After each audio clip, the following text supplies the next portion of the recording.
Good morning, everybody. Millions and millions of you. I would like to start the day by acknowledging the traditional owners and custodians of the land that we're meeting on today, the Wurundjeri Wurrung people of the Kulin Nation, and pay respects to both their elders, past and present. The reason we're all here today is to naturally stop this trawler from fishing Australian waters. There's a lot of people out there that are quite upset about the fact that they're going to do what they're going to do and the damage that they're going to cause. There is a current Fairfax media poll which is 93.7% opposed to this trawler fishing in our waters. And if the government can't understand that this is something worth listening to, there's obviously something very, very wrong with them. The Stop the Trawler Alliance presented a petition of over 90,000 signatures to the federal government only a matter of weeks ago. And if they ignore that, more fool them for the process. There's more to come too. There's a lot more signatures on their way. We've got a petition here today that we're going to ask everybody to sign. So if you can do that for us, that'd be fantastic. The fact is, we had less than 10,000 people stop the AWL Tasman, which is the Marguerite, which is one of the largest fishing trawlers in the world. And less than 10,000 people then. We've got more than 25,000 people when it comes to the Alliance now. So the fact is, we are going to stop this trawler. They just don't know it as yet, so I don't know why they're wasting their time. With the supporters that we've got in the Alliance, it's quite incredible. There's 24 businesses and organisations, from us being VMAD, Sea Shepherd Conservation Society, the Humane Society International, Greenpeace, Environment Tasmania, the Wilderness Society, and many, many more. Us as VMAD, we're a fledgling organisation. We've only just started up what we're wanting to do within the bay environment, within Victorian waters. And basically what we're going to try and do is get craft into the bay environment, looking after the seals and dolphins that visit our bay and actually live in our bay. We've got the Paranun dolphins out there, which there's only 100 of them left. So it's pretty important that we do look after those creatures and also educate people to why we should be looking after them. Well, the Geelong Star, which is the vessel that we're protesting against, it's due to come into Geelong Port basically within days, but in all honesty, I don't think it'll actually make port. I think what they're going to do is have this vessel looked after offshore, just due to the fact that they're going to have people like us wanting to paint signs on it and drill holes in it and do all sorts of nasty things to it, which is where it's at. We're quite peeved at the fact that this trawler's come down into our waters and it's going to fish our waters. The fact is, these trawlers have done incredible damage all the way around the world, and the last thing we wanted to do is decimate our fishery here in Australia. The damage done by these trawlers has been well documented all the way around the planet. We've got localised depletion of fish stocks.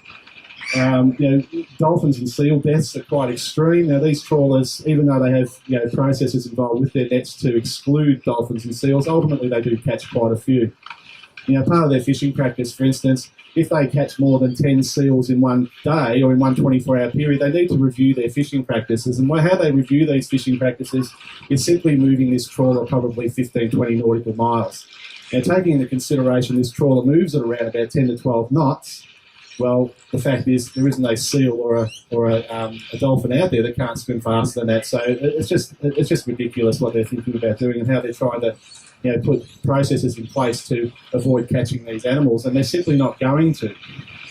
Well, the non-targeted species and the bycatch that's associated with this type of fishing is also quite extreme. It's not just dolphins and seals, we're talking sharks, rays, and a lot of other bycatch, non-targeted species which they'll be pulling on board and basically dumping back into the ocean dead. These are incredibly precious creatures. The fact is, out in our bay here, if we were to, harm a seal or cause a seal any difficulty or harm or get in its way or cause it any grief, we're up for around about $6,000 in fines and anything up to 6 months imprisonment. Now, how a 100% Dutch-owned trawler can kill 10 a day, a couple of seals a day, and not have any ramifications whatsoever is absolutely beyond me, and I just find it disgusting. The science that's associated with this too. The fact is, I've had, the CSIRO scientists, I've had Australian Fisheries Management, managers come to me and phone me and question me in regards to my stance in regards to why I'm so adamantly against this trawler, because their science basically adds up to the fact that this is a renewable resource and they're only going to take 7.5% of an estimated biomass.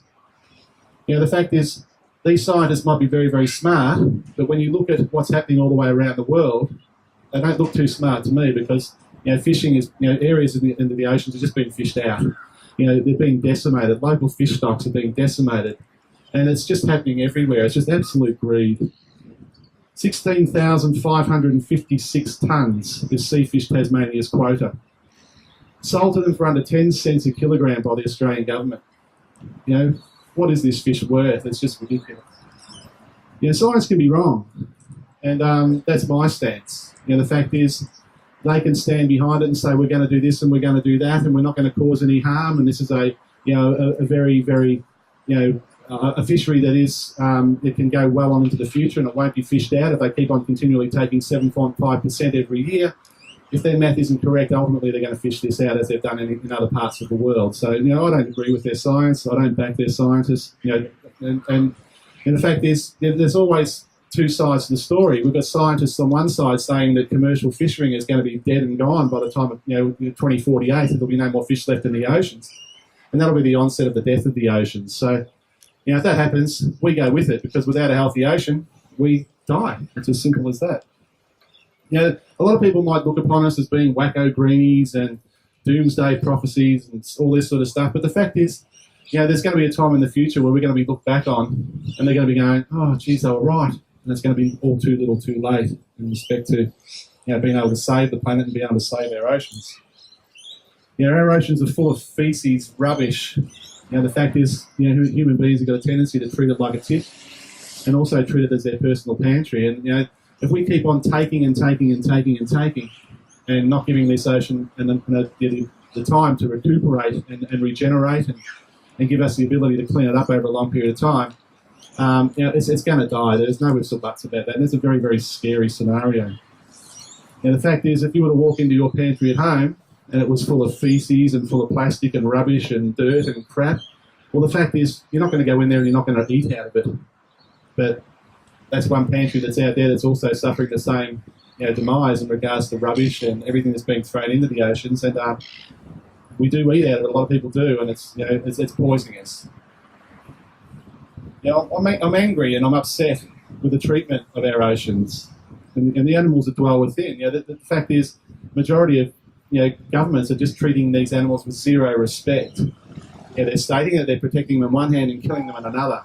The government's response to this trawler fishing our waters and the fact that they're going to monitor this trawler is they're going to have someone on board to make sure that the processes that are put in place and the fishing management program that they have put in place is well monitored, and they are basically write down every seal that comes on board and every dead dolphin that comes on board. But really, what are they doing? They're counting dead creatures. It's all too little too late once these creatures are on board and they're dead. Overfishing in regards to this vessel, it can deplete fish stocks. It will deplete local fish stocks. It will affect, commercial fishing. It will affect recreational fishers. For the simple reason being, these are bait fish that larger fish come in that are attracted to. So, it's got the ability of decimating, local fishery and also decimating, recreational fishers in regards to them trying to catch their yellowfin tuna and all the other fish species that are attracted to these bait fish that they're going to pull out of the oceans. The justification for this, Australian Fisheries Management, George Day, phoned me up and said that there's been $1.4 million spent on a study in regards to this fishery. The study's been done. The fact is, this is a fishery that is a renewable resource. Again, it doesn't add up with me, and I'm quite perplexed in respect to it. The Small Pelagic Fishery Industry Association also made comment in regards to what we're doing, and they said that what they're doing is bringing 60 jobs into Geelong. Over $20 million in wages. And when I did the math there, I thought that equates to $333,333.33 repeating for every single person that works in that. That's a hell of a lot of money for someone. So there's a lot of money being put into the community, yes, but the damage that can prospectively be done to this community is far more. The fact is, Geelong people are seaside people, seaside dwellers. They've got a lot of respect for the oceans, as we have here in around Melbourne and the Bay. The majority of us have been out in our bay swimming, fishing and enjoying everything that it does for us. But the fact is, if we continue to overfish and we continue to take from this beautiful, beautiful environment, there's going to be a day when it does collapse, and it's not going to be what we're looking at right now. So I don't think this, the $20 million in wages or the 60 jobs is really going to do Geelong any justice whatsoever. Senator Colbeck is obviously not listening to the Australian people. We've already told him once that we don't want this, and here we've got it again. So why, I don't know. The fact is Australian people are saying that we don't want factory freezer trawlers anywhere near us in this country, but here they are again. So, the ban that they put on them being the 130-metre ban, taking into consideration there's only a couple of trawlers that are in excess of that size, was a bit of a Trojan horse exercise in regards to allowing the smaller trawlers to come in. But these smaller trawlers are just as destructive. They're no lesser destructive. They might be a little bit smaller, but the fact that the nets that they trawl behind these vessels are big enough to carry 17 jumbo jets, and they're absolutely massive. The amount of tons of fish that they bring to the surface in one swipe is quite phenomenal. And you can get on YouTube and check out clips and all that sort of stuff, and it's just mind-blowing to see the size of this net. It's just quite incredible. So my recommendation to everyone that's here is to get on your computers, email Jeff Hunt, your local MPs, just get on their backs, express your disdain to the fact that this trawler's coming into our waters, and let them know that you're not happy with it. And hopefully we can stop this trawler again. Okay, I've got some stuff I want to read out to you guys also. This letter comes from Bob Irwin. And for those of you who don't know Bob, he's the father of Steve Irwin, passed. He's a fantastic guy. Bobby's done some incredible work over many, many years when it comes to conservation here in Australia, and is probably arguably one of Australia's most renowned conservationists. The super trawler and its approach to industrial fishing epitomises the disconnect between the natural world and human beings. When will we learn that in the delicate web of delicate web of nature, all things are connected, and that we, as a species, rely inescapably on the services that nature that's so willing to provide us? Scientists around Australia and the world have voiced their concerns about the super trawler's unsustainability and marauding fishing practices. Our government must step up and take accountability for the protection of our marine and terrestrial environments. By permitting the super trawler and other forms of industrial environment plundering, it is not only our future that we are destroying, but the future of our children and the generations to follow. I applaud all of you in attendance for your dedication to protecting our natural world and urge you to continue to voice your concerns. May the super trawler again be prohibited from desecrating our precious marine ecosystems. Bob Irwin from the Wildlife and Conservation Foundation. Thanks, Bob. I had the absolute pleasure of meeting Bob a number of years ago on the Steve Irwin.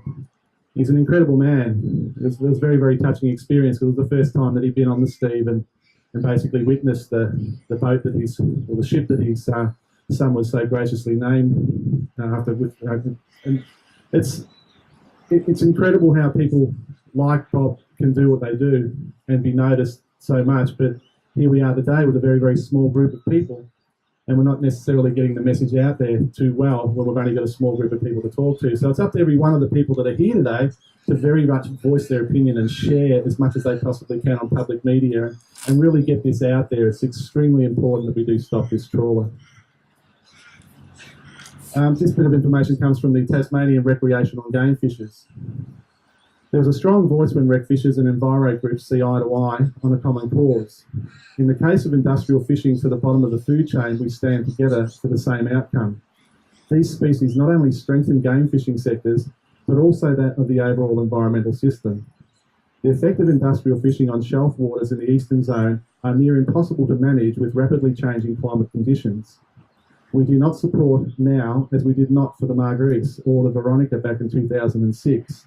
We fully support commercial fishing in Australian waters, but do not support industrial fishing, particularly in the eastern zone through game fishing sectors on shelf waters, and believe that this is not the future for Australian fishing management. These comments are supported by the Game Fish Tasmania Sporting Club, the Tuna Club of Tasmania, the Northern Game Fishing Club of Tasmania, well, that's a spelling error there, I do say that's Tasmania, together with the 52 different fishing organisations that have liked the Stop the Trawler page. This range from fishing gear providers to fishing television shows and magazines to show fishing clubs all around Australia. This is from Jala Pulfer, the Minister for Agriculture and Fisheries, Minister for Regional Development. Thank you to the Australian Marine Conservation Society for providing me with the opportunity to make a statement at today's rally. Unfortunately, I cannot be there in person. However, I am very grateful to be able to provide a statement in support of the rally and concerns about the proposed operations of the new Commonwealth Government licensed Geelong Star super trawler. I am very concerned about the proposed commercial fishing operations of the super trawler, the Geelong Star, in the Commonwealth small pelagic fishery. I have voiced these concerns directly with Commonwealth Senator Richard Colbeck. Whilst the trawler will be only fishing Commonwealth waters, I am concerned about the impact it will have on the marine life, such as fur seals and dolphins and small pelagic species that form a vital part of the sensitive marine environment.